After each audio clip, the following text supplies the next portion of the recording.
최근 한국의 한 중견기업에서 퇴사한 직원들에게 보인 선행이 알려지며 뒤늦게 큰 화제를 불러일으키고 있습니다. 그리고 해당 사연이 일본에도 알려지자 일본인들은 부러움에 잠 못 이루고 있다 하는데요. 자세한 내용 살펴보도록 하겠습니다. 얼마 전 창사 이래 처음으로 연매출 1조 원을 달성한 국내 한 중견기업이 퇴사한 직원들에게 감사 편지와 한우 선물을 보낸 가슴이 따뜻해지는 사연이 알려지며 극찬하는 반응들이 쏟아졌습니다. 지난 10일 한 온라인 커뮤니티에는 퇴사한 지 11년 된 회사에서 온 연락이라는 제목의 글이 올라왔습니다. 이 글에는 한 컴퓨터 유통업체에서 퇴사한 직원에게 보낸 감사 편지와 한우 선물 세트 사진이 포함되어 있었는데요. 대표의 이름으로 보내진 편지에는 담백하면서도 감동적인 내용이 담겨져 있었습니다. 내용을 살펴보면 저희 회사는 A님이 근무할 때 노력과 수고를 자양분으로 성장을 거듭해왔습니다. 그 결과 현재 임직원 수 532명의 건장한 중견기업으로 성장했으며 지난해에는 연매출 1조 원이라는 성과를 이루게 되었습니다. 라는 내용이 수록되어 있었는데요. 더불어 기업의 대표는 이와 같은 성공은 A님의 땀과 노력, 희생이 바탕이 돼 가능했다. 직접 찾아가 인사와 함께 작은 감사의 선물을 전달하고 싶지만 현재 상황으로 인해 그렇게 하지 못한 점이 안타깝다는 말과 함께 퇴사한 직원뿐만 아니라 직원의 가족과 건강 그리고 행복을 기원하며 글을 마무리했습니다. 해당 커뮤니티에 글을 올린 사연의 주인공은 무려 21년 전에 들어간 회사였고 자신이 다닌 첫 회사이자 마지막 회사라고 밝혔는데요. 자신이 처음 들어갔을 때 직원이 18명에 불과했는데 현재는 500명이 넘는 회사가 되었다며 뿌듯함을 드러내기도 했습니다.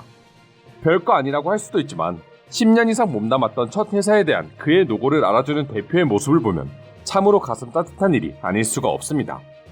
해당 글을 캡처본이 온라인상에서 화제가 되자 우연히 회사 측의 관계자도 이를 알게 되었고 직접 인터뷰를 통해 자신의 소감을 밝혔습니다. 해당 관계자는 올해 상반기에 보낸 선물인데 뒤늦게 화제가 돼서 놀랍다. 5년 이상 근무했던 직원들에게 연매출 1조 원 달성에 대한 감사와 보답 차원으로 보냈다라며 마치 너무도 당연한 일을 한 것이라는 듯 담담한 모습을 보여주었습니다. 한국의 네티즌들 역시 회사가 왜 잘 됐는지 알겠다며 회사에 대한 칭찬의 글로 가득했는데요. 재밌는 건 일본인들의 반응이었습니다. 해당 기사가 일본에까지 전해지자 그토록 한국을 싫어하는 일본인들마저 한국 회사의 오랜 직원을 대하는 태도에 부러움 가득한 반응을 보여주기 시작했기 때문이죠. 해당 기사를 읽은 일본의 한 네티즌은 퇴사 후에 이런 선물이 보내지면 굉장히 기쁠 것이다. 근무했던 회사는 퇴사를 해도 신경이 쓰인다. 그런데 그 회사가 기억해주고 회사의 기반을 만들었다고 공적으로 칭찬해준다니 너무 기쁜 일이다. 자신들의 고생을 인정받을 수 있는 것이 부럽다라는 극찬의 말을 아끼지 않았습니다. 일본인들의 이러한 반응들은 어떻게 보면 당연한 것일지도 모르겠습니다.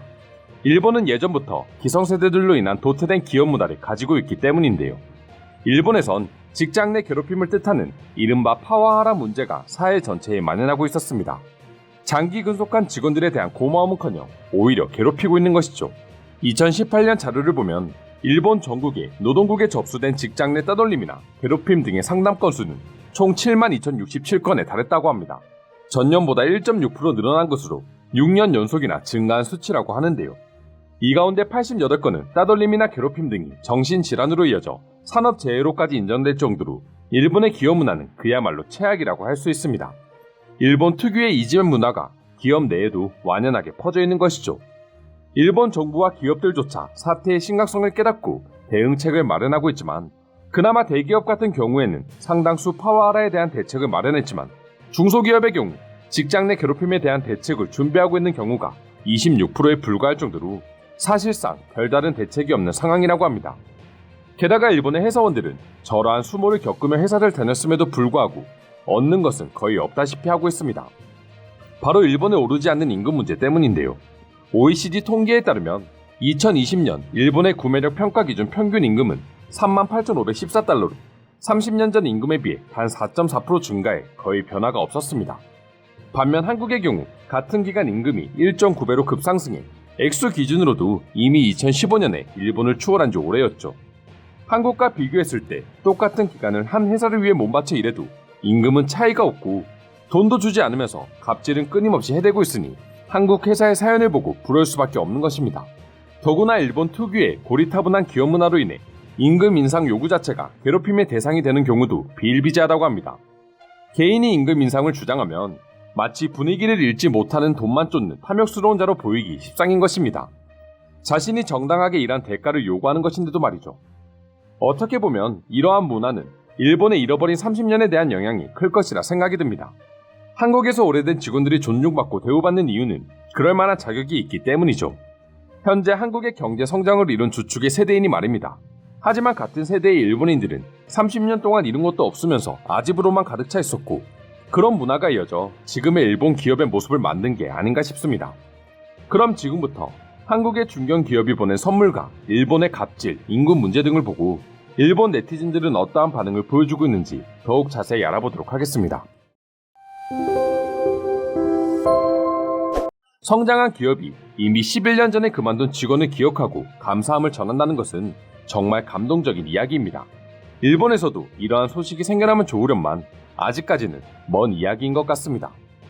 소고기는 바라지도 않아 그저 능력 없는 직장 상사의 괴롭힘만이라도 일본에서 사라지기 기도할 뿐이야. 이 회사는 자신들이 소고기를 보낸 전 직원들이 회사의 기반을 다져준 사람이란 것을 기억하고 있다는 것이 충격적이었다. 선물의 문제가 아니다.